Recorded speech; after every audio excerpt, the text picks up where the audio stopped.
Isa. Bom, boa noite a todas e a todos que estão aqui conosco hoje. Sou Isadora, sou economista da GP, juntamente com a Giovana Tosetti, que está aqui com a gente hoje, e o Rodrigo Simões.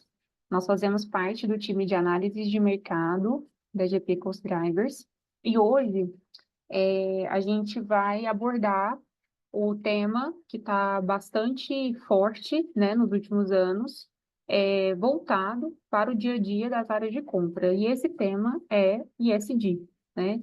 É um tema que vem sendo não só discutido, né, com muito material disponível, com as condutas sendo indicadas por grandes instituições ou até mesmo pequenos negócios, né, aderindo às boas práticas ISD, que a gente vai aprofundar aqui ao longo da apresentação, mas a gente vem também observando como isso está mudando o dia a dia dos ambientes de negócio, né? E as áreas de compra, elas também não se isentam disso, tá bom? Então, eu vou compartilhar o material para a gente seguir aqui com a apresentação. E a nossa ideia hoje, né? Deixa eu só ver se já está compartilhando certinho para vocês. Beleza. Tá, voltar aqui. Tá compartilhando, né? Bom, então a nossa ideia é trazer essa apresentação para vocês, ah, abordando o tema, o conceito em si, né, um pouco do seu contexto, mas também, principalmente detalhando isso para o dia a dia das áreas de compras, né? Não só a gente vem observando que isso tem mudado a forma como as negociações ocorrem, mas também que isso tem mudado aí algumas demandas de mercado, né, e consequentemente preços de matérias-primas, e de forma que isso vai implicar diretamente também ali para os compradores e para as compradoras, tá? Bom, para a gente abordar esse tema, a gente vai fazer essa parte introdutória, para quem não está ambientado ainda com o termo e com o que ele quer dizer, se situar. Depois a gente entra um pouco nas implicações desse conceito e de tudo que ele vem aí, tudo que ele vem a demonstrar e trazer para o dia a dia das áreas de compras, tá? Tanto do ponto de vista de ambiente de negócio, quanto do ponto de vista de algumas matérias-primas que a gente sabe que começou a ter impacto, né, com as práticas ESG aí cada vez mais fortes nos mercados, né, nos setores. Bom, então, essa introdução conceitual eu trago aqui para vocês. A sigla, ela basicamente, né, é uma sigla que significa environment, social e governance, tá? É, e a gente vai ver que cada termo, cada palavra, ele vai implicar em ações diferentes tomadas ali pelas instituições, organizações, até pequenas empresas, para tomarem e passarem a se adaptar às mudanças que isso implica, tá? Mas antes da gente entrar nessa parte, esse é um termo que ele foi criado em 2004 a partir de uma publicação do Pacto Global, né, que é o Pacto Global, ele é um braço ali da ONU, da Organização das Nações Unidas, e que desenvolve bastante iniciativas voltadas aí para o desenvolvimento socioeconômico, tá? Então, é uma publicação que cunhou esse termo em 2004, e é uma publicação que foi feita em parceria do Pacto Global, como eu disse, em parceria com um banco mundial chamada Who Cares Wins, né? É, então, assim, o que é o Pacto Global, né? Como eu disse, ele é uma iniciativa vinculada à ONU, começou em 2000 e hoje ele é visto como a maior iniciativa de sustentabilidade corporativa do mundo, né? Se vocês acessarem esse QR Code que eu coloquei aí na tela, vocês vão poder consultar as empresas que estão alinhadas com esse pacto global de forma institucional, estão ali, de fato, participando das iniciativas, das discussões que estão ativas, tá? Então, como vocês podem ver, são muitas empresas, né? Hoje contei com mais de 21 mil participantes, entre não só empresas, mas também organizações, enfim. O Pacto Global, ele tem sede, né? Não sede, mas ele tem um braço aí em diversos locais espalhados pelo globo, inclusive no Brasil, né? Já já a gente já vai entrar como é que está ele no Brasil. E é uma iniciativa assim que visa realmente afirmar essa ideia de sustentabilidade, enfim, questões sociais, de governança, não só do ponto de vista teórico, mas também desenvolver ações práticas que sejam execuíveis no dia a dia das empresas, não só grandes empresas, mas também pequenas, enfim, trazendo bastante inovação nesse sentido. Tá? Bom, e essa publicação, né, esse Who Cares Wins, né, quem se importa vence, né, que é o que significa, né, o título da publicação, o que que ela veio de fato trazer, por que que ela foi tão importante a ponto de cunhar um termo que hoje, né, pouco mais de 20 anos depois, está sendo tão discutido e tão tratado pelas empresas, né? Como que se deu essa publicação na prática? Inclusive, ela está disponível na internet, tá? Se vocês digitarem esse nome em qualquer site de pesquisa, já vai sair lá o documento que foi o responsável por criar esse termo, tá? E dá origem a tudo que se é discutido e praticado em torno, né, do ISD. Então, o que que de fato foi isso? Bom, basicamente, né, como eu disse, uma publicação promovida, né, pelo Pacto Global e Banco Mundial, apoiada principalmente pelas grandes empresas do setor financeiro, então aqui a gente fala de HSBC, a gente fala de grandes bancos, tá, que entraram nessa iniciativa ali nos anos 2000, para poder apoiar essa publicação, né, Who Cares Wins. E essa publicação, inicialmente, ela tinha esse intuito, né, de ser um estudo mesmo para levantar iniciativas e pautas e métricas mesmo para medir ações e propor iniciativas, enfim, agentes para serem envolvidos nessas ações que objetivam, né, transformar mercados financeiros para sua sustentabilidade mesmo, né, do ponto de vista de ser mais forte, de ser mais consolidado, resiliente a crises, né, não só crises financeiras, mas crises climáticas que afetam, né, o setor financeiro, acaba tendo um impacto social, assim, bastante generalizado. Então, foi um estudo que teve esse objetivo de abordar isso, né, mas também de, ao mesmo tempo, claro, né, se a gente está falando de construir mercados financeiros mais fortes e resilientes a todo tipo de crise, a gente também está contribuindo para ações que vão favorecer o desenvolvimento sustentável, né? E aí, consequentemente, a gente tem um ganho de consciência, né, para as partes envolvidas, enfim, para as partes interessadas a partir desse estudo, né? E aí, com isso, as instituições financeiras, elas passam a ter um papel social importante, né? Que até então era muito visto assim, cada setor, né, cuida de si, da sua atividade, enfim, dá um apoio social, alguma coisa do tipo, uma doação. Até então era visto muito nesse papel de se inventar. A partir dessa publicação, que a gente vê que foi um marco, né, uma das coisas que se concluíram, né, a partir desse estudo, é que as instituições, os agentes, eles tinham que passar a se envolver mais com essas práticas que fazem parte do ISD, né?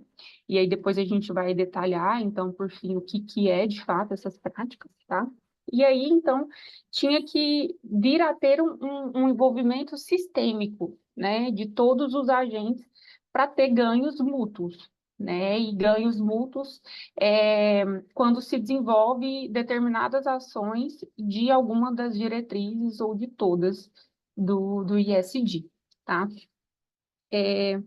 Bom, e aí, a partir desse estudo, né, surgiram recomendações, como eu disse, né, do próprio setor financeiro, já que foi uma iniciativa, apesar de ser, né, uma iniciativa ali promovida pelo Pacto Global, que é um braço da ONU, e do Banco Mundial, que é uma instituição de fomento, a gente viu vários agentes ali apoiando, inclusive financeiramente, esse estudo, né? Então, a partir dele, se viu recomendações do próprio setor financeiro para melhorar e integrar questões sociais, ambientais e de governança. Daí o nome ESG, né? Environment, Social e Governance, tá? Então, eles entenderam ali nesse estudo que era necessário para um ganho mútuo, né, e para construir esses mercados mais fortes, né, e desenvolvimento sustentável e essa conscientização sistêmica dos agentes envolvidos, que é, era necessário, e é ainda, que tenha um envolvimento dos agentes de mercado como um todo, né? Eu não vou delegar determinada função para determinado grupo ou determinado departamento da empresa. Não, eu tenho que ter um envolvimento dos analistas, eu tenho que ter também um envolvimento da alta diretoria, tenho que ter iniciativas encabeçadas pelas companhias, e aí a gente não fala só de como eu disse, fazer uma doação ou uma campanha, algo do tipo, não, iniciativas mesmo de médio e longo prazo, sistemáticas, frequentes, que realmente mudem a estrutura social e o entendimento da sociedade de como se integra questões, né, de inclusão, diversidade, e aí se liga, né, ao social da sigla ESG, e de questões ambientais, que é environment, e questões de governança para poder gerenciar riscos que passam também a se envolverem em processos organizacionais, né? E aí, então, integrar tudo isso e ter um envolvimento sistêmico de agentes de mercado, e não só, né, do departamento X, Y, Z, mas de todo mundo, desde analistas da alta diretoria, promovendo iniciativas, né, efetivas. E aí, uma dessas iniciativas, né, efetivas para acompanhar, né, a evolução ali, por exemplo, da empresa que esteja querendo ficar mais aderente às práticas ESG, uma dessas iniciativas é reportar, ter relatórios mesmo que atestem, né, e que formalizem ali as ações tomadas em determinado período, para até ir comparando como que a empresa está evoluindo nesse sentido, ou, enfim, a instituição que esteja, né, aderente à prática, e que se mostre preocupada, né, com isso, porque aqui você pode pensar assim, mas as empresas elas têm objetivos financeiros, né? Então por que que ela vai passar a se preocupar com isso, né? Só por causa desse relatório? Não, né? O próprio relatório ele tem aquele objetivo de, a partir dessas questões, construir uma indústria financeira mais forte e resiliente. Só que ela viu que a partir da preocupação nessas questões, ela também teria ganhos nesse sentido, né? Ela também poderia aumentar o valor para os acionistas dela a partir dessas práticas, né? Por quê? Porque essas práticas, como eu disse, elas provocam gerenciamento de riscos, né? Por exemplo, risco cibernético, por exemplo, né? A empresa que ela está aderente a essas diretrizes, ela consegue desenvolver ações nesse sentido, ela consegue um arcabouço, né? Ela consegue um respaldo a partir aí, por exemplo, se ela é aderente ao Pacto Global, né? Se ela está ali ativa com estudos e etc., ela consegue trazer para si iniciativas que ajudem no gerenciamento de risco, seja cibernético ou qualquer outro ali, dentro da sua própria organização, tá? Ela consegue também antecipar ações regulatórias, já se organizar internamente para poder é, se precaver, né, de multas ou qualquer outra coisa do tipo que possa vir a autuá-la, né, em relação a alguma regulação que ela não esteve preparada. Então, por exemplo, a LGPD ela foi e é uma legislação super requisitada, né, pela legislação brasileira. Muitas empresas foram pegas de surpresa e tendo que se organizar muito rapidamente para aderir a essa regulamentação. Então, a empresa que, por exemplo, ela já está dentro, né, dessas discussões, já está bastante envolvida com as diretrizes de ESG, ela já conseguiria se antecipar em relação a esse tipo de coisa e estaria mais preparada para receber aí, determinadas, né, novas regulações. Então, além disso, né, a empresa que está envolvida nisso, a partir dessa publicação, se constatou que ela poderia até mesmo alcançar novos mercados, né, e ao mesmo tempo contribuindo para um desenvolvimento sustentável. E aí, então, conseguindo mais respeito, mais reconhecimento social, mais afirmação socioeconômica e maior reputação a partir disso. Ou seja, há um ganho de fato, né? Para as instituições que estejam envolvidas nisso, é um ganho mútuo, não só para a empresa, mas também para a sociedade. Mas aí a gente tem, né, todas essas recomendações que vêm da publicação e que a empresa precisa estar de acordo com essas diretrizes para poder desenvolver e se estimular nesse sentido, né? Então, eu falei dos relatórios, que é uma forma aí da empresa se mostrar bem aderente a isso, participativa, né, para ter todos esses setores que eu falei. Outras recomendações também, né, a partir desse estudo, é os investidores incentivarem, recompensarem as empresas que estão alinhadas nesse sentido, né, depositar ali mais confiança, mais recursos, né, de fato recompensar mesmo e fazer parte também desse processo, né. O próprio financiamento e compartilhamento de pesquisas, né, que as empresas venham, né, ou instituições, organizações venham a promover, também está muito ligado, né, nesse envolvimento. E é um envolvimento que a gente não, que o relatório busca, né, estimular não só para empresa do tipo A, B, organização do tipo A, B ou C, não. É um envolvimento mesmo sistêmico, né? Então, assim, as bolsas de valores é recomendado o envolvimento nisso, empresas autorreguladoras, né? Organismos normativos, entidades públicas, contábeis, agências de classificação de risco. É importante, no final das contas, um pacto social, né? De agentes micro, mas macro também. E no Brasil isso foi trazido, né? No Brasil a gente passou a ter aí o Pacto Global, né? O braço da ONU no Brasil em 2003, e hoje é a segunda maior rede local do Pacto Global em relação a todos os países que estão envolvidos nisso, né? E esse Pacto Global no Brasil, ele traz muitas ações e iniciativas que estão bem alinhadas ao que recomenda esse relatório, que consequentemente recomenda as diretrizes ESG, tá? Segundo o próprio website do Pacto Global, né, há no Brasil hoje mais de 50 projetos que estão em andamento, né, e que envolve temas como água e saneamento, né, ou seja, gestão dos recursos hídricos, alimentação, né, ou seja, segurança alimentar, energia e clima, né, aqui a gente fala muito de transição energética, direitos humanos e trabalho, que a gente fala muito de inclusão social, a parte de social do termo, né, anticorrupção, engajamento e comunicação, aí a anticorrupção é muito ligado à governance, né? Então, ou seja, aqui no Brasil, hoje a gente tem uma extensão do Pacto Global, né, que é uma iniciativa da ONU, bastante ativa nas diretrizes ESG, né? Ou seja, desenvolvendo projetos que estejam ligados ou ao environment, ou ao social, ou ao governance, tá? E aí, o próprio Pacto Global no Brasil, eles afirmam, né, uma coisa bastante interessante, que hoje eles veem as empresas que estão envolvidas nisso com mais maturidade, né, com maior envolvimento, não aquela empresa que só fez uma doação e acha que isso já está suficiente para a contribuição social dela. Não, hoje vê as empresas de fato inteiradas, participativas, com bastante proatividade nisso, né? Eles até comentam que hoje eles veem as empresas indo muito além de uma simples situação de recurso para solucionar uma necessidade imediata, né? Ver mesmo o papel delas Que isso, né? Nossa, numa, apenas funcionando pelos. numa iniciativa de longo prazo, tá? Bom, na prática, né? O que que eu trago para vocês aqui para finalizar essa parte, para o que a gente vê na prática, de fato, que está acontecendo e que está se movimentando nos mercados em função das iniciativas ESG, que veio disso tudo que eu falei, tá?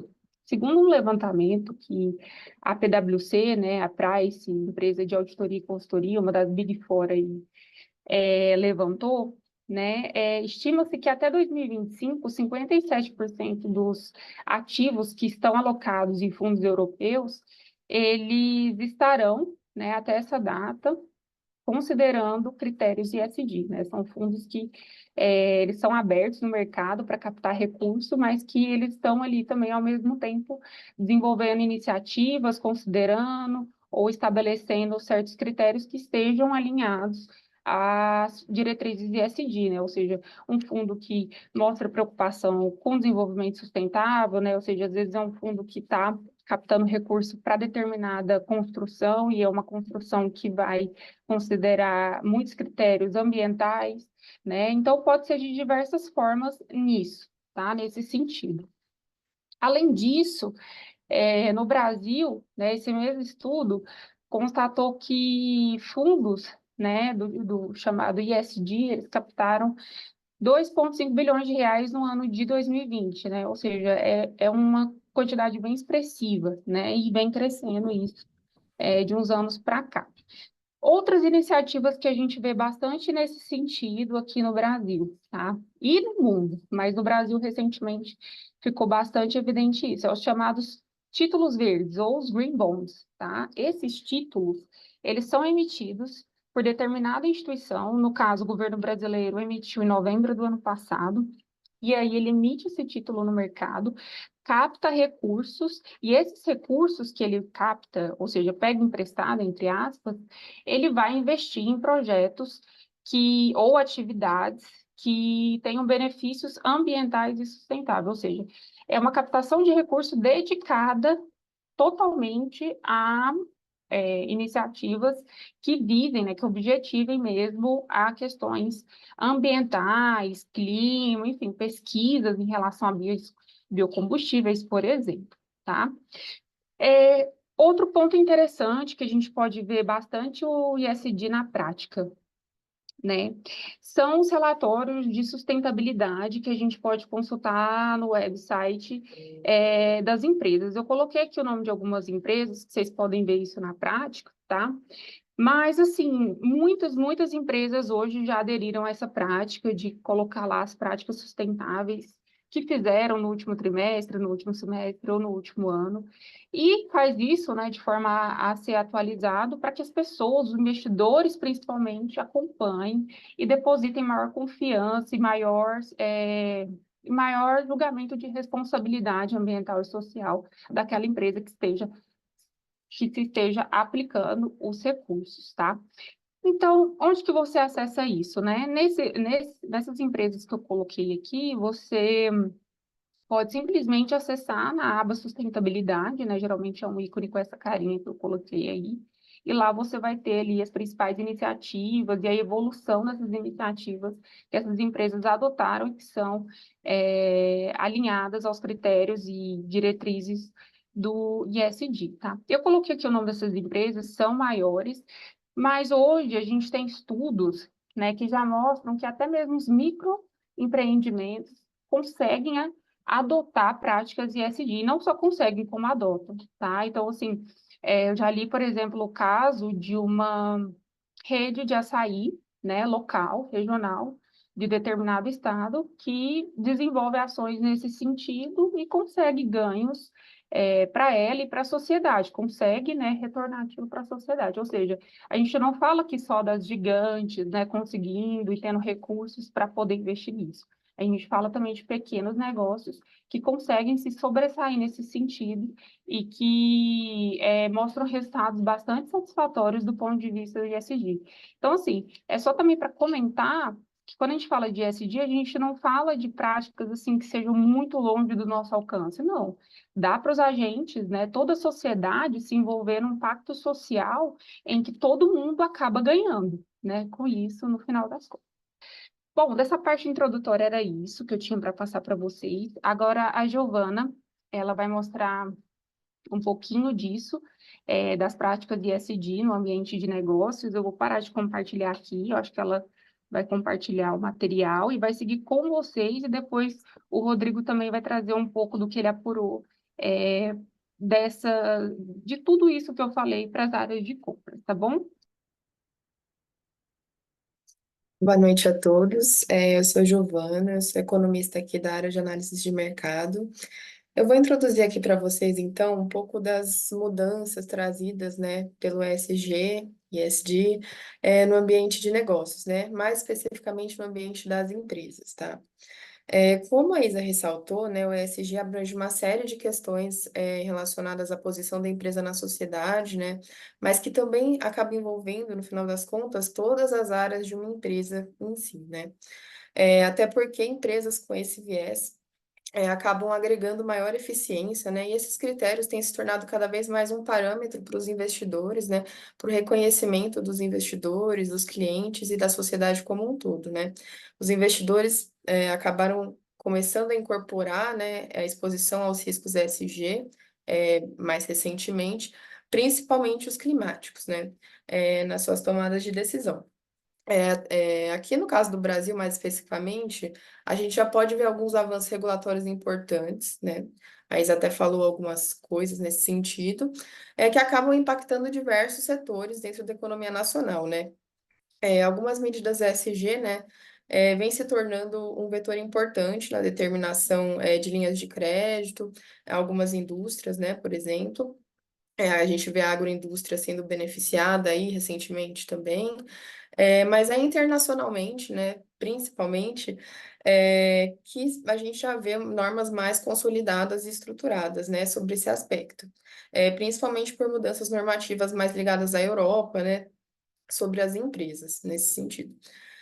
Recentemente, por exemplo, a gente viu, né, que foi aprovado dentro da União Europeia um regulamento que proíbe a importação de commodities por companhias e empresas com atividades relacionadas a áreas desmatadas, né, ou com irregularidades socioambientais, né, e isso deve acabar impactando, inclusive, as exportações brasileiras nesse sentido. Então, é um tema que vem ganhando cada vez mais força, né?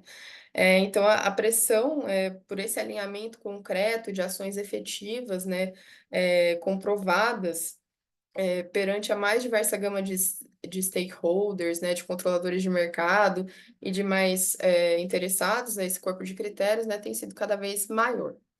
Então, esse é o ambiente que a gente enxerga atualmente, né, de negócios.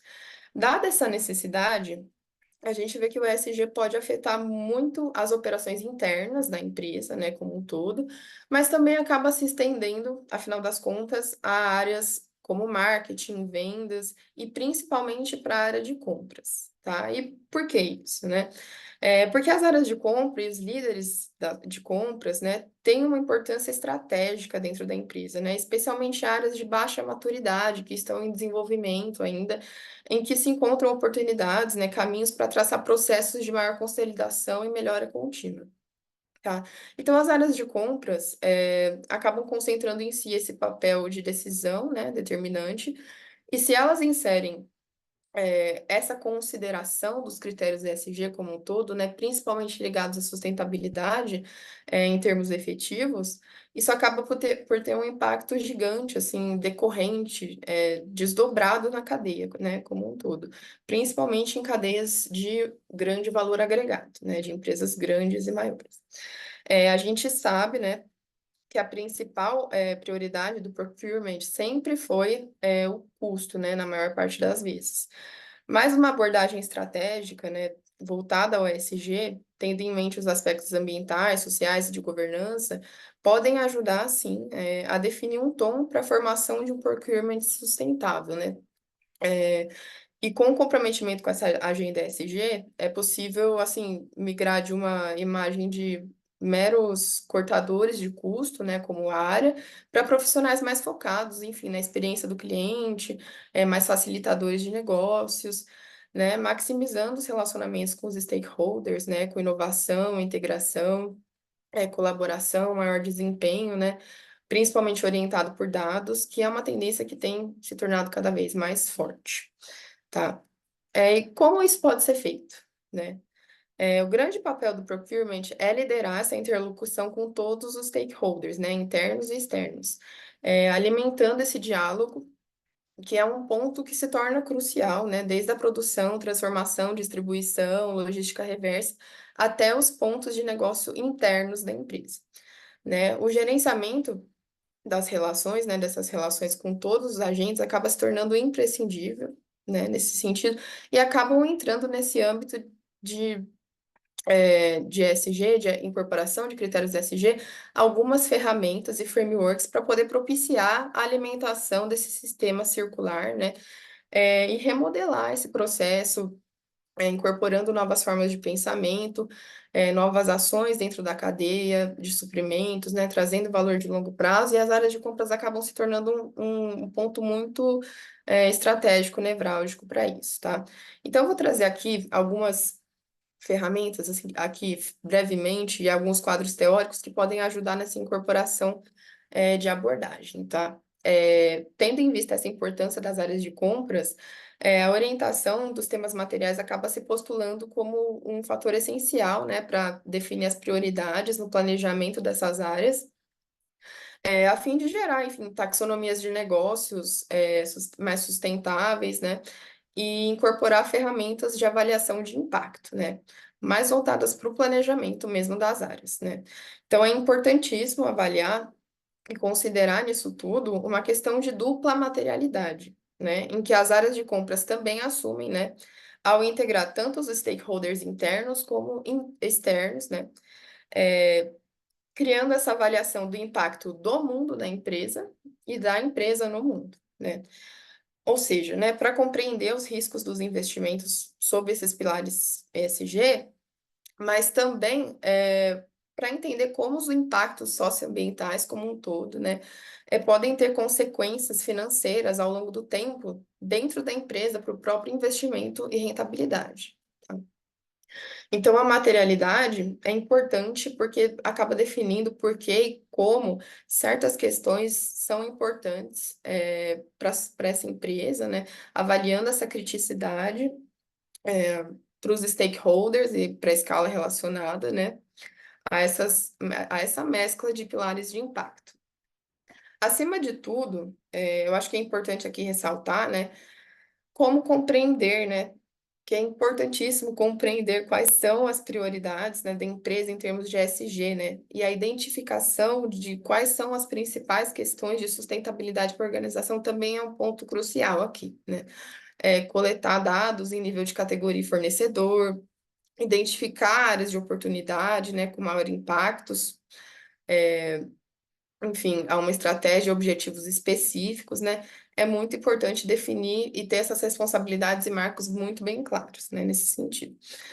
Muitas vezes acontece de uma empresa, né, das organizações, tenderem a se voltar apenas para um aspecto do ESG, ou para a governança, ou para o lado ambiental ou social, mas para poder abranger de forma global os três aspectos, é essencial adotar um framework específico, né, que são as abordagens estruturadas, né, aqui citadas no slide, que acabam fornecendo um modelo para as práticas comerciais mais responsáveis e também conseguem garantir maior coerência e consistência, principalmente no caso de empresas comprometidas com a publicação de relatórios de sustentabilidade, como a Isa falou, né? Aqui no Brasil, os avanços em relação à construção de frameworks estruturados ainda caminha a passos lentos, assim, ainda é um pouco incipiente, né? As empresas muitas vezes acabam incorporando esses frameworks porque vêm de fora, né? São multinacionais. Mas a gente já vê aqui uma mudança que vem exigindo que as indústrias se adaptem mais rapidamente, né, ao padrão internacional, reforçando essa prioridade do tema ESG, né? Então, esses frameworks são aspectos mais de cima para baixo, né? Já internamente, é comum que a implementação de metas organizacionais de ESG sejam feitas focadas no desempenho-chave específico de compras, né, e de categorias. Tá? Isso pode levar ao favorecimento de tipos de compras que propiciem o monitoramento do ESG dentro da empresa, do negócio, né? Incentivando, enfim, a identificar, concretizar oportunidades nesse sentido. Como, por exemplo, né, a gente pode estabelecer dentro de uma empresa uma meta de X% de participação da incorporação de materiais recicláveis dentro das compras, né, do negócio. Uma abordagem comum também, e uma ferramenta muito útil para isso, é a matriz de materialidade, tá? Que é essa aqui, né? pode ser bastante eficaz assim no mapeamento das prioridades dos temas materiais, né, de acordo com as necessidades dos stakeholders, versus as necessidades das empresas, sendo essencial para traçar esse planejamento das áreas de compras mais engajado com esses critérios, né? Outro fato é que as práticas SG também acabam contribuindo para uma cadeia de abastecimento mais resiliente, né? A Isa já comentou aqui bastante, mas eu acho bom reforçar que a gente, inclusive, pôde observar isso durante a pandemia, né? Que foi um período que expôs as fraquezas das cadeias de suprimentos, né? Das capacidades globais, de muitas empresas que dependiam muitas vezes de um fornecedor único, né? Então, aqui, por exemplo, eu trago um case específico do setor de embalagens, né? Da cadeia de papel e celulose, mais especificamente, que acaba nos mostrando essa necessidade, né, de fortalecimento das práticas de incremento de circularidade, de incorporação de critérios ESG, né? Mas por quê? Porque a cadeia de papel e celulose, ela é composta basicamente por uma parte linear, né, em que se produz a celulose e ela é destinada à exportação ou à incorporação interna para a fabricação de produtos de papel, né? E temos uma parte reversa da cadeia, né, que é mais focada no reaproveitamento dos papéis e das embalagens pós-consumo. Então, a gente trabalha com processamento de resíduos nessa cadeia reversa, né, com agregação de valor, em um produto que seria descartado, né, mas que vai ser reincorporado no processo e utilizado novamente como matéria-prima no sistema, né? E esse produto é chamado de aparas de papel, né, que está aqui na cadeia, que são essenciais para a fabricação de embalagem de papelão e principalmente para a fabricação do papel miolo, né, que é incorporado nas embalagens de papelão, que são as aparas marrons. Mas hoje, especificamente, o que que ocorre? Essa cadeia de reciclagem, muitas vezes, é subaproveitada, né? Por justamente falta de estímulos de produção, remuneração baixa, falta de integração vertical com a cadeia linear e com as indústrias de papel, né? Todo esse processo mais fragmentado acaba gerando riscos de fornecimento de aparas, né? E uma maior suscetibilidade à elevação dos preços domésticos das aparas marrons, né? E aí, o que que acontece, né? O preço acaba se elevando muito, como vocês podem ver aqui no gráfico, no primeiro gráfico. A gente tende a recorrer à importação de aparas, que aumentou muito na pandemia, né? Enquanto as aparas fabricadas domesticamente tendem a ir para o descarte direto, né? Para os aterros sanitários. Isso acaba gerando uma perda de valor muito grande no processo, né? E um acúmulo residual de material muito grande também. E no caso, seria muito mais vantajoso se todos os agentes e stakeholders tivessem maior integração, né? Inclusive, até possivelmente com o consumidor, né? Incluindo nesse processo, gerando um ganho de valor de produto como servitização, né?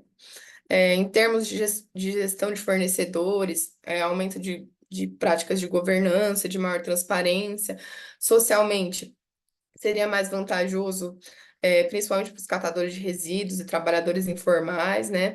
Em termos ambientais, a formalização dessa reincorporação dos resíduos no processo produtivo também seria muito vantajoso, né? Então, a gente passaria de uma estrutura muito privada, informal, fragmentada, descentralizada, para uma mais integrada, né? Com pilares estratégicos. Então, o impulsionamento dessas práticas ESG nesse processo poderia gerar ganhos muito importantes dentro dessa cadeia, né? Como um exemplo aqui que eu trouxe para vocês, e traria também menores riscos, né, para o setor como um todo. Afinal de contas, né, sendo que as organizações poderiam, enfim, se tornar menos dependentes dos fornecedores, né, e melhoraria, enfim, a resiliência da cadeia de abastecimento como um todo nesse setor. E a incorporação dessas práticas SG não passa somente, né, por esse setor, mas também passa por outros, né, que serão introduzidos aqui pela Isadora e pelo Rodrigo, logo em seguida. Se a Isa quiser compartilhar.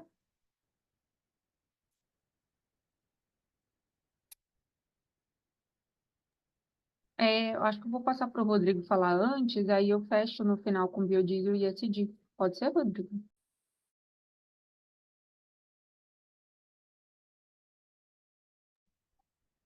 Não, perfeito. Boa noite a todos. Eu já vou começar aqui a compartilhar a apresentação.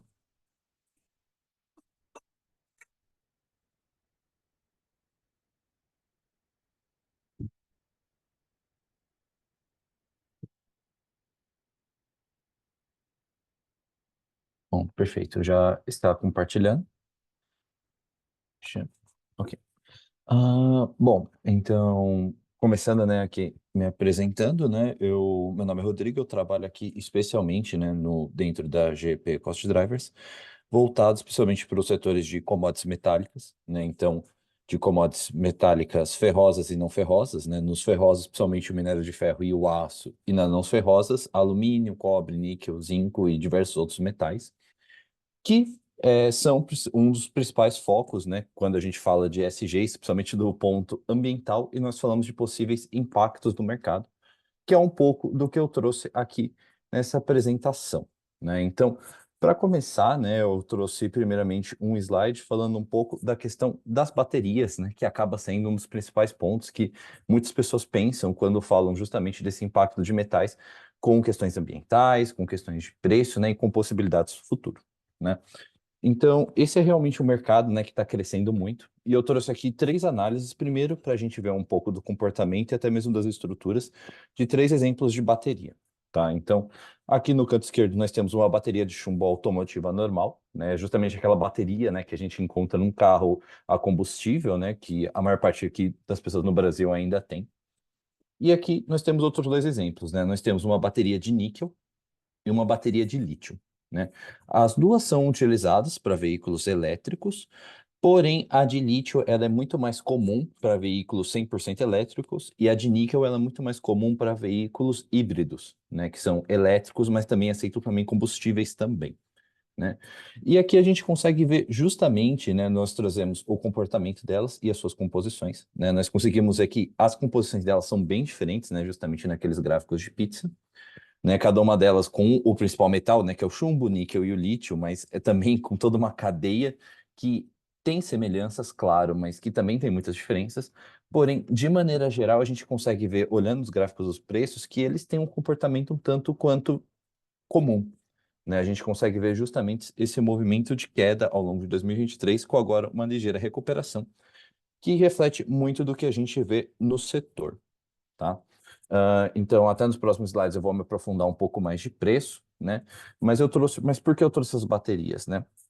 É justamente para mostrar um pouco essa questão de perspectiva, né? Quando nós falamos, né, justamente do setor de commodities metálicas, né, já faz alguns anos que nós temos uma grande perspectiva, né, muitos questionamentos, muitas análises dentro do setor, que as commodities metálicas vão ser o petróleo do futuro, né? Essa é uma expressão que é muito usada, já foi usada no passado para diversos outros itens, né? E que hoje em dia ela é muito comum associada a itens como o cobre, ao lítio, ao níquel, né, justamente com essa perspectiva de que com a transição energética, né, com o maior uso do SG, seja por governos ou seja por indústrias privadas, né, a gente vai ter uma demanda cada vez mais crescente por essas commodities metálicas, né, e justamente aquilo que a gente viu, né, ao longo do século XX para o combustível, né, para o petróleo, né, a gente veria agora nesse século justamente para essas commodities metálicas, né, um grande aumento da demanda e um grande aumento dos preços que realmente, né, quando nós falamos da questão da demanda, nós realmente conseguimos ver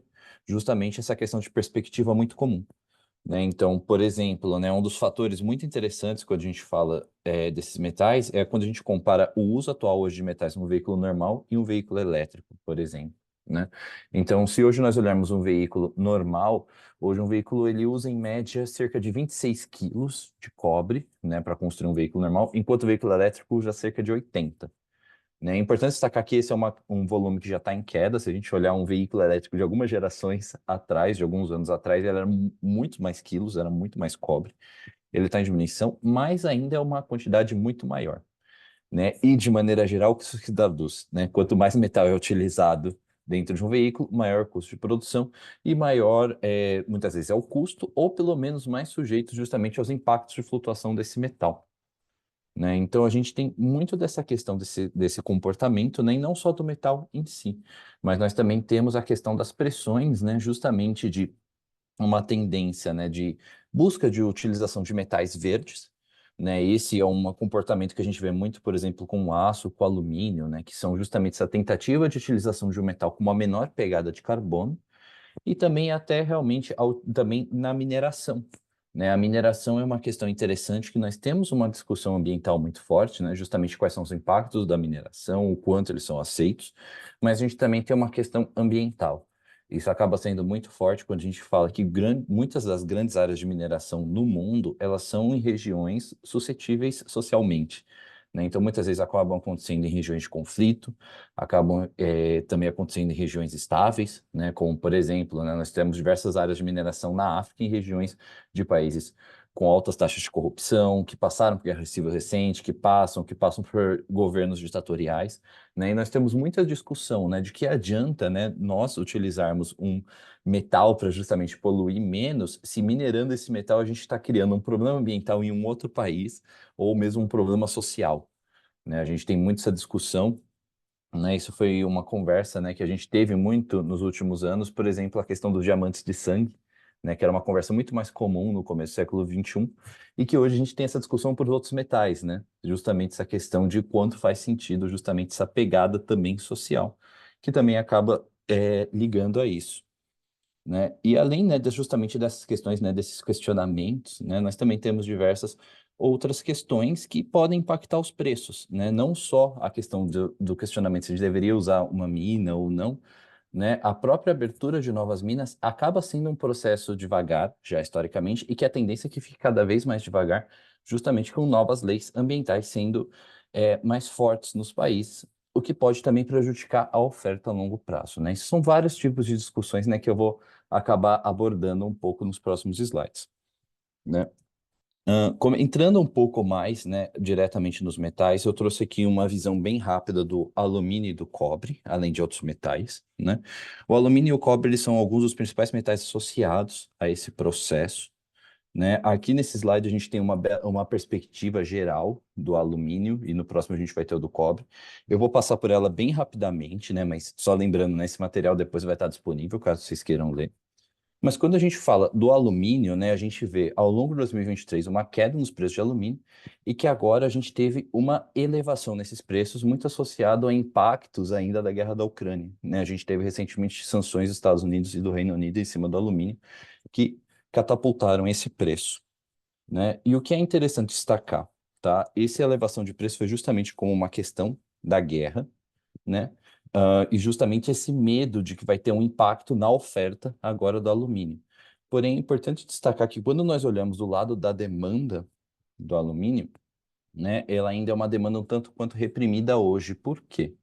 Né? O alumínio hoje, ele é consumido por diversas indústrias, né? Mas o principal consumidor internacional dele é a China. A China, ela é o grande consumidor desse metal e hoje ela está com uma demanda mais fraca, o que impediu esse preço de levantar ainda mais e ele manter ainda estabilizado, né? Se nós olharmos realmente no gráfico, a gente vê que ele está maior que 2023, mas, por exemplo, bem abaixo do que ele estava em 2022. Muito relacionado a essa questão. Porém, o alumínio ele tem realmente esses problemas de oferta que podem ser ao longo, né, ainda desse ano ou ao longo dos próximos anos crescentes, né? Sejam, por exemplo, essa questão da Rússia. A Rússia é um grande produtor de alumínio, então, com certeza, a continuação da guerra, novas sanções podem impactar justamente nesse metal, né? Porém, nós também temos outras situações, né? Por exemplo, né, uma grande região produtora da China é a região de Yunnan, que está com uma seca muito grande, e a produção de alumínio nessa região é muito ligada à questão hidrelétrica, né? Então, a gente está com esse problema de oferta, né? Então, isso pode ser, com certeza, um fator que pode impactar em todo esse processo de transição, né? O alumínio, ele não é usado só em veículos elétricos, né, que foi o exemplo que eu trouxe, mas ele é usado em toda a questão da cadeia, né, toda essa questão de transição, justamente por ser um metal, de maneira geral, mais limpo e que ele é muito reciclado, né? E isso é até interessante até destacar.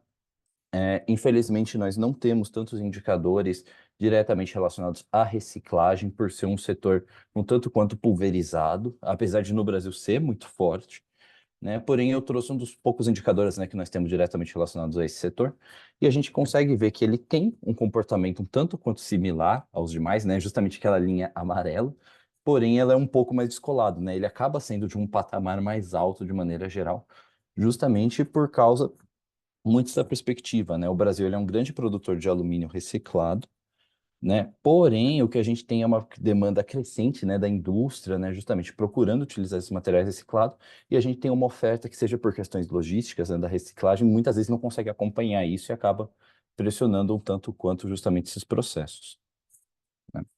E além disso, né, nós temos o cobre, né? O cobre, se o alumínio ele é fundamental para o processo de transição, o cobre ele é o metal, né? Ele é utilizado, como eu mostrei, né, muito em veículos elétricos, ele é usado durante todo o processo, né? Então, todas as questões, painéis solares, energia eólica, todo o processo associado a essa questão de transição depende do cobre de alguma maneira, nem que seja na questão de infraestrutura nas linhas de transmissão, né? E o que nós tivemos recentemente é uma grande elevação do preço do cobre. O cobre atingiu em maio os máximas históricas diários deles em diversas bolsas internacionais, muito relacionado justamente a uma questão, né, uma pressão de oferta, né, com riscos de refino na China e em diversas outras regiões, e que acabou elevando o preço do cobre. Porém, num cenário similar ao alumínio, nós ainda não temos uma demanda tão forte nesse momento, né, o que, apesar de ter catapultado o cobre para os preços históricos, impediu que isso ainda subisse ainda mais, né, justamente nesse cenário. Mas é com certeza um fator que tem que ser acompanhado ao longo do próximo ano, justamente porque, ao longo dos próximos anos, justamente porque nós estamos com um problema de oferta de cobre agora, né, pontual, porém a tendência é que muitos fatores ele possa persistir ou talvez até piorar ao longo dos próximos anos, na medida que as operações, né, de novas minas de cobre pelo mundo, elas estão diminuindo a abertura, e nós já tivemos diversas perspectivas de que vai haver um aumento, é claro, na oferta de minério no mundo, mas que a perspectiva é que essa demanda vinda da transição, ela vai ser muito mais rápida do que o processo de abertura de novas minas, justamente por causa de questões políticas em algumas regiões, né? Nós temos, por exemplo, o Peru, que é uma das maiores regiões mineradoras de cobre do mundo, com diversos problemas políticos nesses últimos anos, e que há perspectivas conflitantes se isso vai ser amenizado ou não, se vai criar um ambiente mais confortável, justamente para novos investimentos. E nós também temos o Chile, que é o maior produtor, que teve uma estabilizada política, mas ainda tem muitas incertezas, passa por uma crise hídrica também, que também afeta diversas operações de mineração. Então, acaba criando justamente esse cenário de que a oferta ela pode acabar não acompanhando e que isso pode elevar os preços, né? E aqui é interessante destacar, embora nós tenhamos muitas pesquisas de ponta que procuram em muitos processos tirar o cobre, diminuir a utilização de cobre, o cobre hoje com a tecnologia que nós conhecemos, ele ainda é fundamental e ele pode ser um fator de risco justamente desse ponto de vista ambiental, né? Justamente de preços, isso para todo o cenário de infraestrutura, para todo o setor como um todo, né? E aí, além desses metais, eu também trouxe alguns outros também, justamente nesse gráfico. Aqui, né, eu trouxe lítio, níquel, chumbo, cobalto. São muitos metais associados a isso. E se nós olharmos eles, é claro que cada um deles tem o seu próprio mercado, cada um deles tem o seu próprio comportamento de oferta e demanda, mas de maneira geral, nós temos essa queda, né, em 2023, né, ao longo dos preços. E por que isso? Né, diferente, né, do cobre e do alumínio, que eles são associados aos setores, né? Hoje, quando a gente fala do cobre, apesar da importância dele para essa transição elétrica, a maior demandante dele é a construção civil chinesa, e ele depende justamente dessa demanda, tá? Então, nós não tivemos muitos investimentos em novas minas nos últimos anos, seja por causa de incertezas políticas na América Latina, mas também porque a construção civil chinesa está em crise há muito tempo, né? Mas quando nós falamos de materiais como o lítio e o cobalto, eles sempre foram usados para bateria, né? Então, o que nós vimos, né, justamente em 2022, em 2021, nós vemos justamente essa questão de perspectiva de que ele vai ser mais demandado, mais demandado, mais demandado. E como ele estava com um ambiente mais estável nesse cenário, né, produtivo, a gente viu grandes investimentos em produção. E o que a gente viu é que a transição, o uso de bateria, embora esteja aumentando, não está aumentando na velocidade que os investimentos de produção estavam prevendo. Então, nesse caso, houve uma queda por causa de excesso de oferta em muitas questões, né? A gente houve como essa correção, né? O que acabou derrubando. Então, nesse quesito, né, acaba sendo um cenário um pouco mais positivo. A gente tem uma oferta um pouco mais controlada. mas são questões de acerto ou não, né? Então, de como essa transição ela vai se dar, né? E qual vai ser esse impacto nos preços, e mesmo como os governos vão reagir a isso, né? Aqui a gente tem muita questão também governamental, seja em questão de incentivos para uma transição mais rápida ou não, ou também como os governos vão lidar com isso. Então, por exemplo, né, nós tivemos no México recentemente a nacionalização do lítio, né? Agora o lítio, as minas, né, elas são propriedades do governo mexicano, justamente visando, né, que vai haver uma grande demanda no futuro e que vai justamente ter um grande aumento de preços, né? Então nós também temos esse tipo também de movimentação que pode impactar, né? No Chile, nós tivemos o aumento dos royalties do cobre recentemente. Isso impacta no aumento do custo do cobre, que impacta, como o Chile é o principal minerador global, pode impactar em toda a cadeia global de cobre, né? E justamente criar esse impacto para a transição, né? Com metais mais caros, né?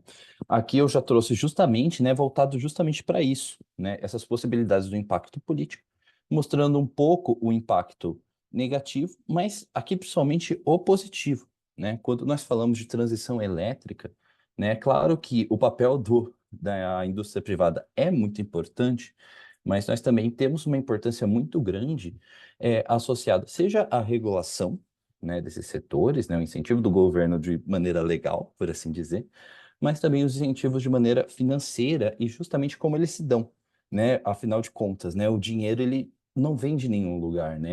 Do nada, por assim dizer, né? Alguém tem que pagar a conta, por assim dizer, né? Quando nós temos essa questão de incentivo. E aqui eu trouxe um exemplo justamente da geração solar no Brasil, tá? Então, esse aqui é um gráfico de geração de energia diretamente do Operador Nacional do Sistema Elétrico Brasileiro.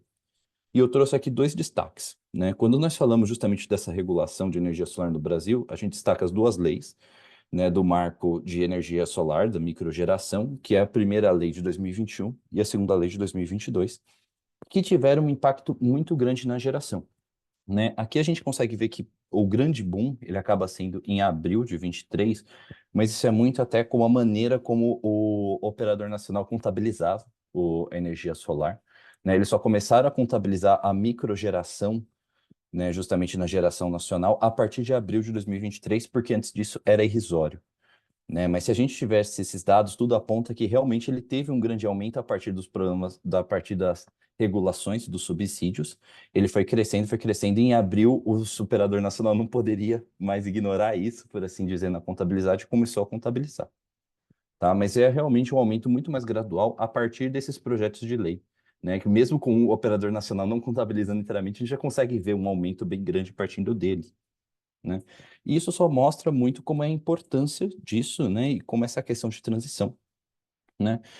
Isso no aspecto positivo, né? Que nós temos também outros diversos outros projetos de lei também no Brasil, né? Encaminhando para isso, mas também é importante destacar em aspectos negativos, né? Então nós tivemos, por exemplo, a grande elevação da taxação de veículos elétricos nos Estados Unidos recentemente, e também o que tudo indica a União Europeia também está seguindo, que pode ser uma questão, por exemplo, de um risco, de um quanto essa adoção vai ser rápida ou não nesses países, que são países importantes justamente para esse setor, e que pode servir de exemplo para outros países, né? Embora não haja indicações, por exemplo, que o Brasil vai seguir alguma coisa assim, até porque o mercado de veículos elétricos no Brasil ainda é muito menor que essas regiões, é um tipo de sinalização que pode ou não ser seguido de alguma maneira, né? E nós tivemos diversas outras questões, né? Nós temos uma eleição dos Estados Unidos chegando, e nós temos, por exemplo, um Trump ganhando poder, né? Ganhando influência, por assim dizer, e que é um Trump que é muito próximo do lobby do petróleo, que já deu diversas declarações que pode diminuir incentivos, principalmente incentivos do governo Biden, associados à energia verde, e o que pode não frear uma transição energética americana para uma matriz mais limpa, mas com certeza desacelerar, né? Então isso também acaba sendo também um fator também de possível impacto. Nós tivemos diversas outras discussões, como por exemplo o CBAM, que é um imposto proposto pela União Europeia que deve começar a vigorar daqui a alguns anos, justamente focado em equalizar a produção europeia com o resto do mundo, né? Então o que nós temos, né, uma produção europeia de diversos itens, como as metálicas e outros,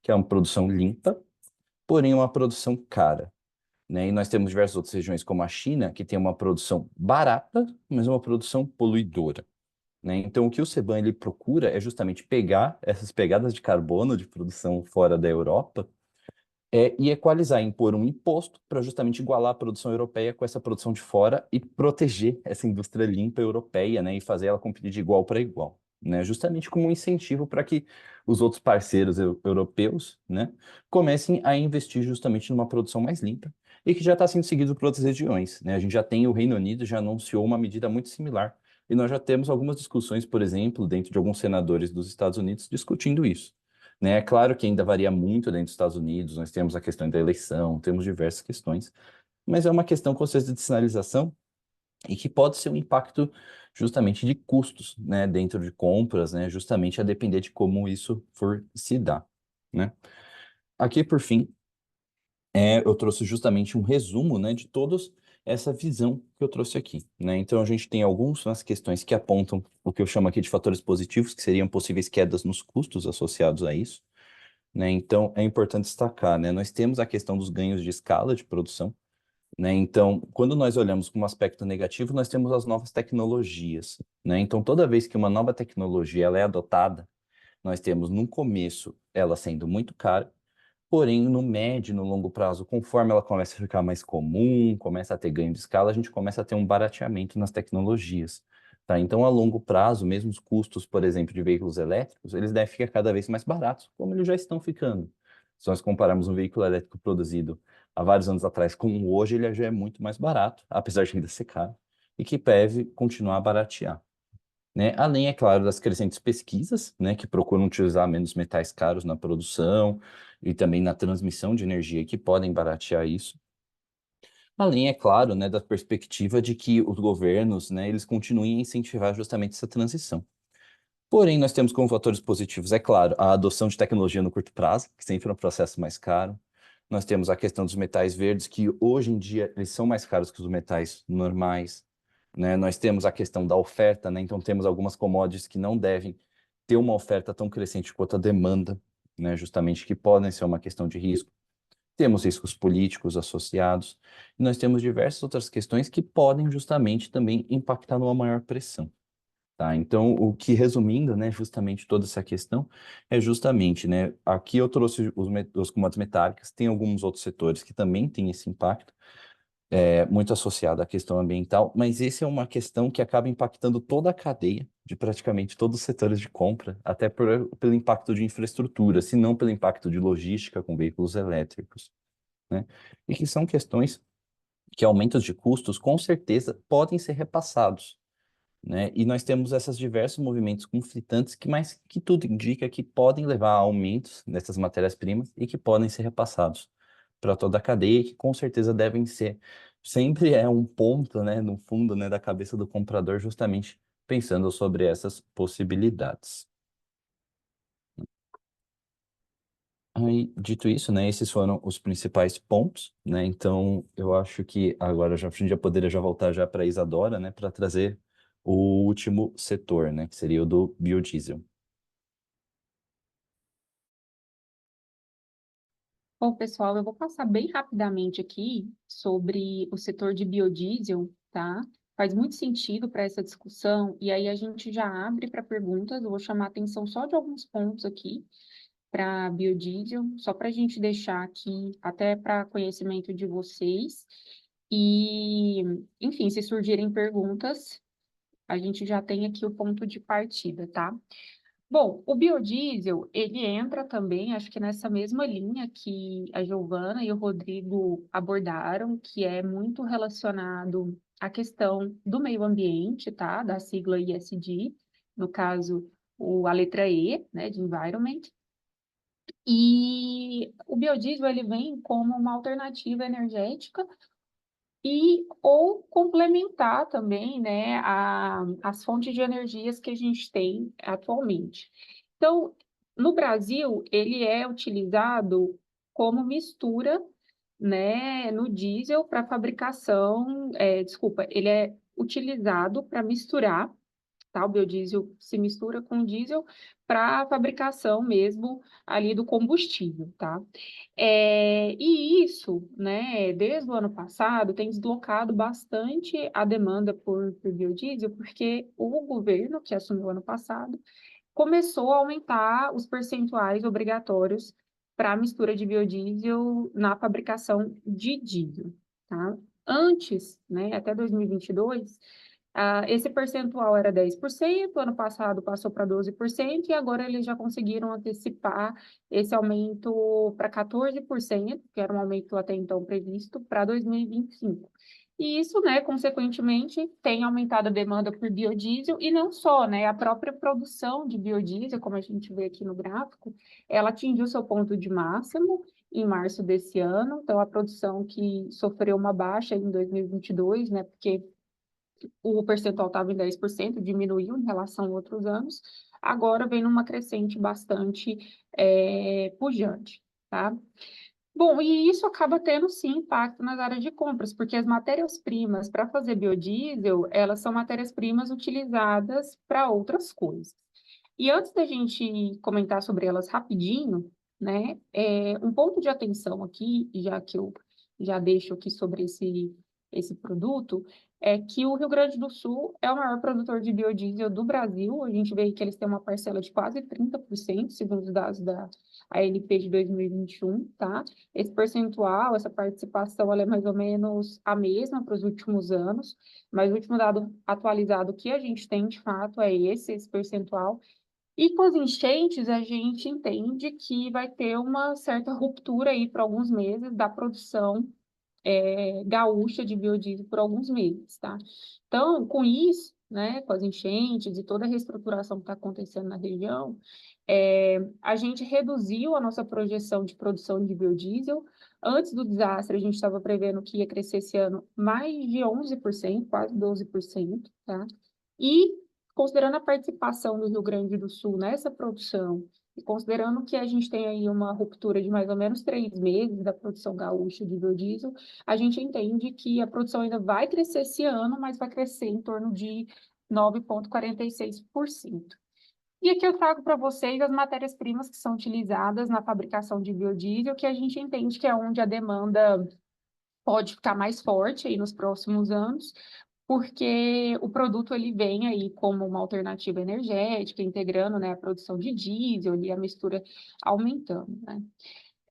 Bom, a gente tem aqui, né, disparado, o óleo de soja é a matéria-prima mais utilizada na fabricação de biodiesel no Brasil, com mais de 70%.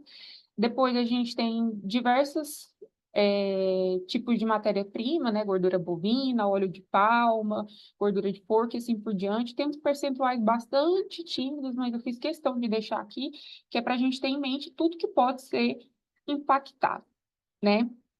Aí você me pergunta, bom, será que eu vou ter essas mercadorias disponíveis esse ano para eu negociar a oferta, como é que vai estar, já que a demanda por biodiesel vem tanto nessa crescente aqui no Brasil? Bom, de acordo com os dados que a gente tem para a safra de soja, né, principalmente, que é o produto mais utilizado, algodão, milho, enfim, a maioria dos itens que está aqui, que são destinados para a fabricação de biodiesel, a gente está com uma oferta bastante adequada para esse ano, atendendo o mercado, tá certo? E não implicando em problemas de disponibilidade de matéria-prima. No entanto, algumas outras, como óleo de palma, né, principalmente óleo de palma, a gente vê que está com problema de certa, vamos dizer assim, com um balanço de oferta e demanda bastante apertado, tá? Se a gente olhar a produção mundial e consumo mundial de óleo de palma, fica bem próximo. Isso tem feito com que os preços do óleo de palma, tanto Brasil quanto internacional, tenham acumulado bastante alta, tá certo? E assim, aí a gente vê que é um problema relacionado ao balanço oferta e demanda, e não necessariamente ao destino desse óleo, que é para produção de biodiesel, por exemplo, que no Brasil não é nem tanto, mas em outros países se usa para isso, por exemplo, Indonésia, tá?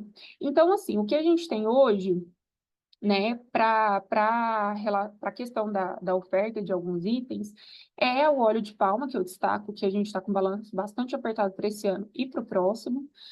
Gordura suína de aves também, eu chamo a atenção aqui porque o Rio Grande do Sul é grande abatedor de suínos e aves, tá? Então, são matérias-primas aí, né, a gordura desses animais utilizadas para a fabricação de biodiesel, e com o impacto das enchentes aí, a gente prevê uma queda nos abates totais desses animais, o que pode implicar em disponibilidade dessas matérias-primas, tá? E considerando também a maior demanda por biodiesel, pode-se ter aí um certo impacto na negociação e disponibilidade desses produtos em especial.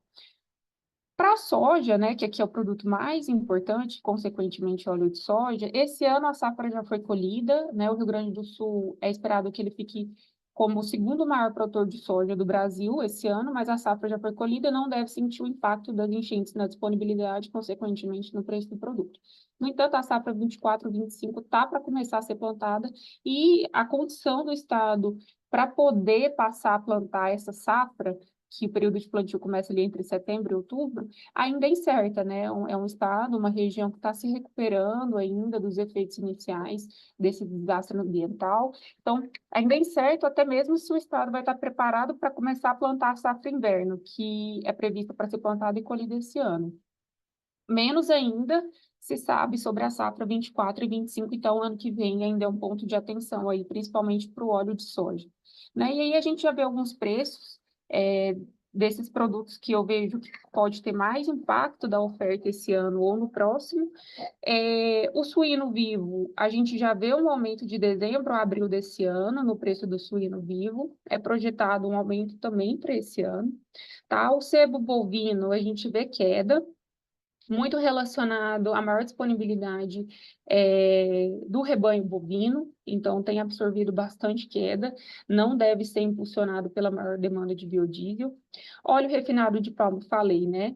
Já vem com aumentos bastante expressivos desde o final do ano para cá. A gente prevê um aumento esperado para esse ano. E ano que vem eu não coloquei aqui nossa projeção, mas a gente também espera mais aumentos para ano que vem devido ao balanço mundial apertado. E essa maior demanda por biodiesel aí deve impactar. O óleo de soja ainda tem se segurado aí um pouquinho, né, em torno da estabilidade, mas ano que vem a gente pode pensar aí num risco de alta, principalmente em relação à safra de soja 24, 25, tá? Bom, finalizo por aqui, deixo aberto para perguntas, agradeço a participação de todos vocês, agradecimento especial ao Rodrigo e à Gi, né, que abordaram muito bem aí as respectivas partes, tá? Foi super completo, super interessante, e a gente, né, mais uma vez, reafirma, a gente disponibiliza para perguntas aí no chat, para que vocês possam abordar algum ponto que vocês tenham sentido dúvida ou contar alguma coisa relacionada ao ESG que vocês tenham vivenciado no dia a dia de vocês, o que vocês estão sentindo por parte dos fornecedores, o que vocês estão vendo nas negociações. Então, conta para a gente, compartilha um pouquinho dessa experiência, que a gente está aberto aí para mais uma conversa.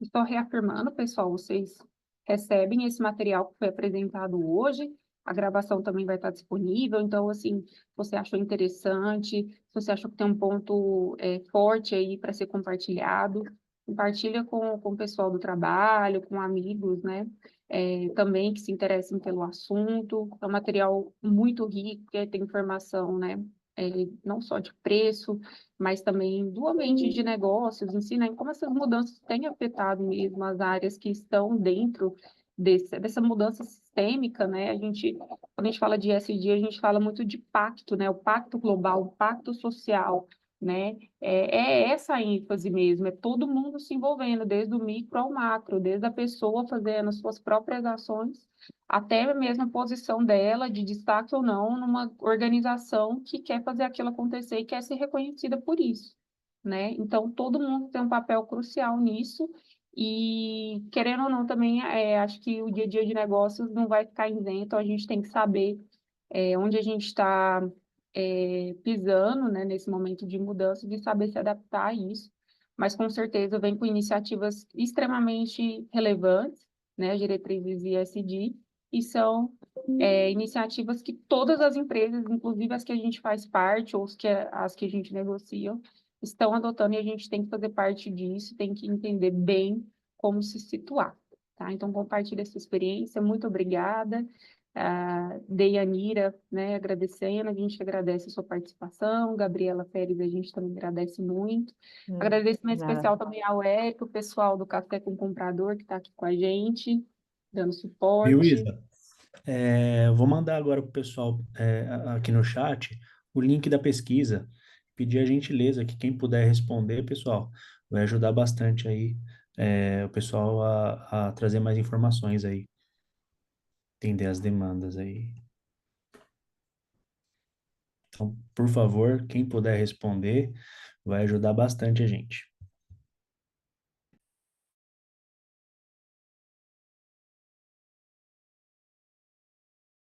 Uma pergunta, Isadora. Eu tentei, não falo muito bem português, assim que desculpa. Uma pergunta, vocês têm algum documento? Deyanira, ¿estás? No puedo escuchar. Ahora sí. Ajá. Ajá. Hola, descúlpenme o português, não falo muito bem, mas acho que puedo falar algo.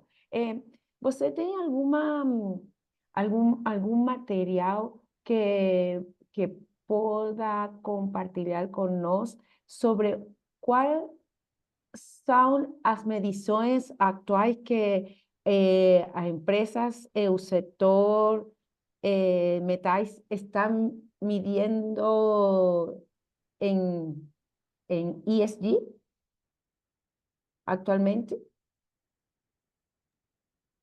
Deyanira, sí, puedo comprenderla. Nuestro especialista de metales, Rodrigo, está acá y podrá hablar sobre, ah, podrá hablar sobre para ti, correcto, pero creo que cada compañía tiene su propia métrica, su propia medición para estos y creo que estas métricas son compactas en los relatorios de sostenible en cada website de Ok. cada compañía. Pero Rodrigo también habla acá, ahora. Ok, É, obrigada. sim, sim, seria realmente essa questão, né? Acaba variando bastante de empresa para empresa.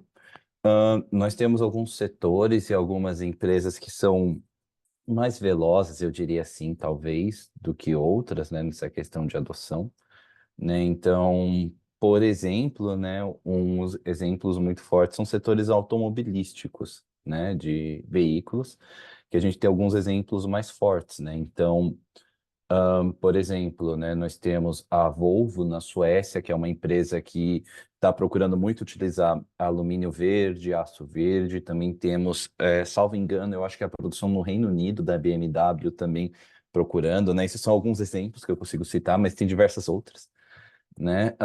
Porém, acabam sendo algumas, né, dessas empresas que consomem muito metal, que acabam, pelo menos, né, na questão de divulgação, sendo mais fortes, né, em monitoramento justamente dessa questão. Mas varia muito realmente de empresa para empresa e mesmo de país para país, né? Nós temos alguns países com metas mais ambiciosas, né, justamente, né, de transição e outros com não, né? Isso também impacta um pouco as produções, mas acaba variando um pouco, né? Eu acho que nesse sentido a gente acaba sendo um pouco mais devagar aqui. Eu acho que na maior parte da América do Sul, infelizmente, a gente acaba sendo um pouco mais devagar do que esses outros países. Mas nós estamos bem posicionados, né? Nós temos uma produção boa e, em muitos casos, uma produção mais verde, né, do que muitas outras regiões também, né? Ok, obrigada.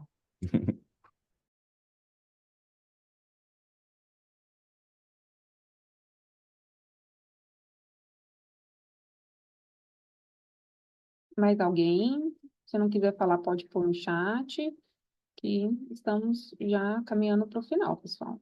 Mas agradeço mais uma vez a presença de todas e todos.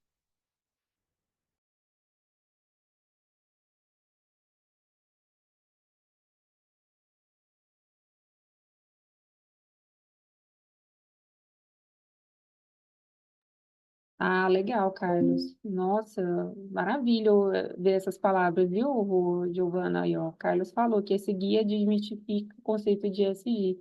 É isso mesmo, o Carlos. Como eu falei, né? Já vi casos assim de empresas pequenas que aderem às práticas e essas práticas oferecem um retorno mútuo tanto para a empresa, né, para o microempreendimento, quanto para o entorno dela ali, né? Então é por aí mesmo.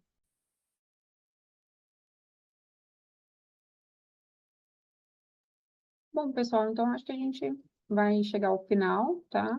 É, vocês também recebem o contato da Code Drivers, tá? Pelo link da pesquisa de satisfação, vocês podem também fazer sugestão, observação de vocês. É extremamente bem-vindo para a gente crescer. E, enfim, a gente aguarda vocês nos próximos webinars, porque nossa agenda ainda está muito forte para esse ano e tem muito assunto legal para as áreas de compra para a gente falar, tá? Um abraço. Tchau, pessoal. Até Valeu, boa mais. noite, pessoal. Tchau, pessoal. Tchau.